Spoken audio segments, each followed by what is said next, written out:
हम पर एकदम अटैक हुआ। जब हथियार लेकर भीतर आ रहे हैं तो बड़े भाई ने देखा उन्होंने तो ऐसे गोली चलाई जैसे गुरुवारी चला था।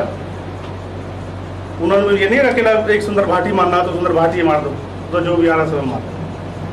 अब गैंग वॉर का हाथ तक लग रहा है कि कब समाप्त होगी? हमने तो अपनी तरफ से समाप्त कर रखी है। अब प्रशासन करेगा, उन्हें जेल भेजे या जो भी हो। आज आपको सुनाएंगे पूरी कहानी सुंदर भाटी की कि सुंदर भाटी ने कब और कैसे हथियार उठाए। तो बात है 1990 की। 1990 में सुंदर भाटी ने अपने हाथों में हथियार उठाए और उनके एक दोस्त थे नरेश भाटी। नरेश भाटी और सुंदर भाटी की बहुत ही ज़्यादा दोस्ती थी। बात उन दिनों की है जब महेंद्र फौजी और सतवीर गुर्जर में गैंगवार चल रहा था। महेंद्र फौजी और सतवीर गुर्जर एक गाजियाबाद जिले की शान थी और नाक थी। तो महेंद्र फौजी और सतवीर गुर्जर में बहुत बड़ा गैंगवार था। तभी एक नाम आया सुंदर भाटी और नरेश भाटी का। तो सुंदर भाटी और नरेश भाटी ने सतवीर की गैंग को ज्वाइन कर लिया। तो सतवीर गुर्जर की गैंग में रहते हुए सुंदर भाटी और नरेश भाटी ने बहुत ही वारदातें की और बहुत नाम कमाया। ये बात उस समय की है जब नोएडा नहीं बना था। नोएडा का नामो निशान बिल्कुल भी नहीं था और उस समय ये एरिया बुलंदशहर और गाज़ियाबाद में लगा करता था, क्योंकि आधा एरिया बुलंदशहर में आधा गाज़ियाबाद में। तो उन दिनों नोएडा तरक्की पर चल रहा था।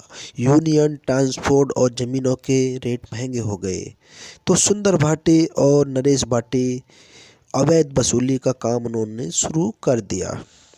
करते करते बहुत पैसा कमाया, नाम कमाया। लेकिन सुंदर भाटी और नरेश भाटी के दिमाग में आया कि अब हम राजनीति की तरफ चलते हैं। लेकिन दोनों एक ही जगह से खड़े हो रहे थे और दोनों में समझौता नहीं हुआ। इधर नरेश भाटी भी खड़े हो गए इलेक्शन पर, इधर सुंदर भाटी भी खड़े हो गए। लेकिन सुंदर भाटी की हार हुई और नरेश भाटी जिलाध्यक्ष बन गए। नरेश भाटी जिलाध्यक्ष बन गए। यही बात सुंदर भाटी को हजम नहीं हुई और उन्होंने सोच लिया कि अब नरेश भाटी को ठिकाने लगाना है। 2002 की बात है। पूरी प्लानिंग तैयारी करने के बाद नरेश भाटी पर हमला कर दिया सुंदर भाटी ने। लेकिन नरेश भाटी बच निकले क्योंकि उनकी किस्मत के धनी थे।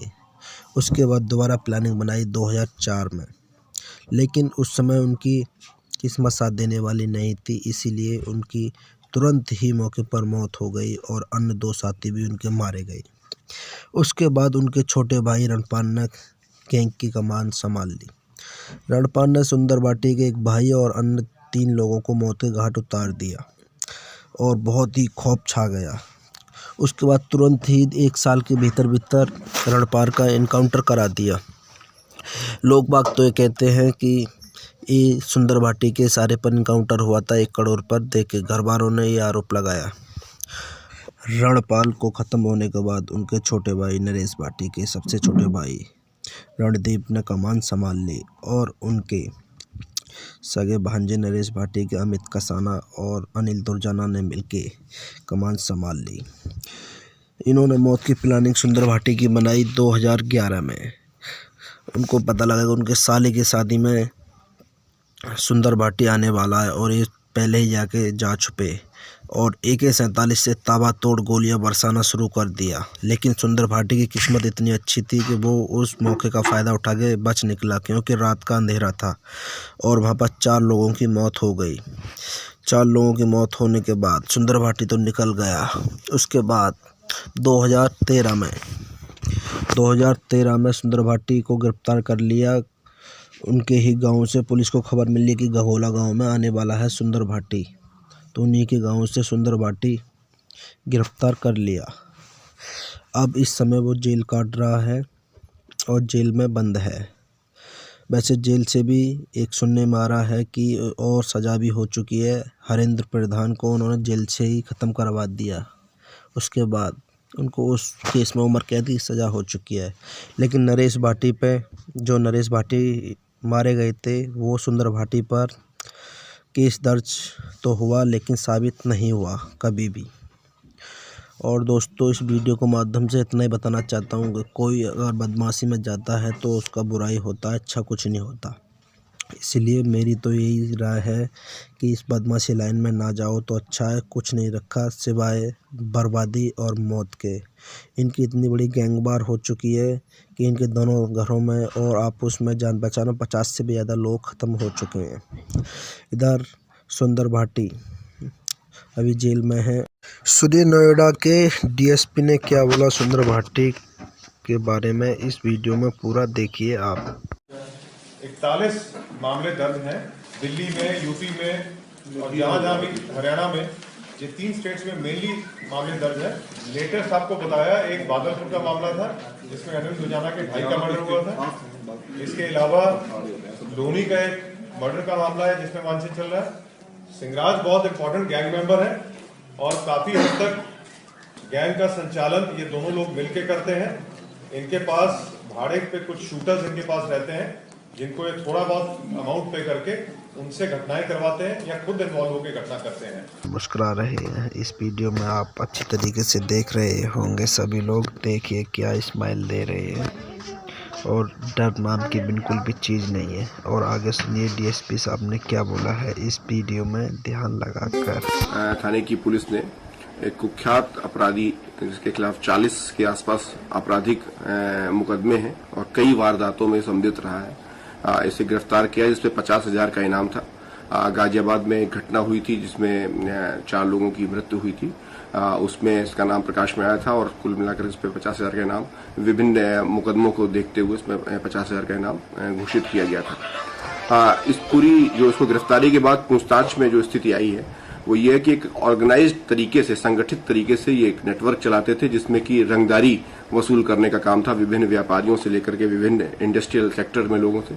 इसकी गिरफ्तारी पर हमें बहुत सारी महत्वपूर्ण जानकारियां मिली हैं और कुछ लोग इसमें जेल में बंद हैं। बाकी जिनके गैंग के और लोग हैं, क्योंकि गैंग का ये मुखिया के रूप में कार्य कर रहा था, इसकी गिरफ्तारी एक बड़ी उपलब्धि इस एंगल से है। लेकिन जो बचे लोग जो हैं उनकी गिरफ्तारी के लिए भी हमारी 3 टीम्स इसमें गई हुई हैं। हम लोग इसमें कार्य कर रहे हैं और जो भी पूरा का पूरा गैंग है उसे पूरी तरह से नेस्तनाबूद करके कठोर से कठोर कार्रवाई इस पर सुनिश्चित की जाएगी। अब तक कहाँ ये पूरे वेस्टर्न यूपी में गाजियाबाद, नोएडा, दिल्ली, कई और सभी जगहों पर कहीं ना कहीं इनके मुकदमे पंजीकृत हैं। कई जगहों पर इनका नाम प्रकाश में नहीं आ पाया है।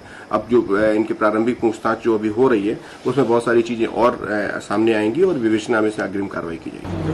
हमारे तरफ से समाप्त थे हमारी लड़ाई थी फैसले हुए थे 2006 में। उसके बाद बिल्कुल लड़ाई खत्म हो गई। फिर राजनीतिकरण हुआ बसपा के नेता ने एक छोटी सी राजनीति के लिए और पब्लिक मरवा दी।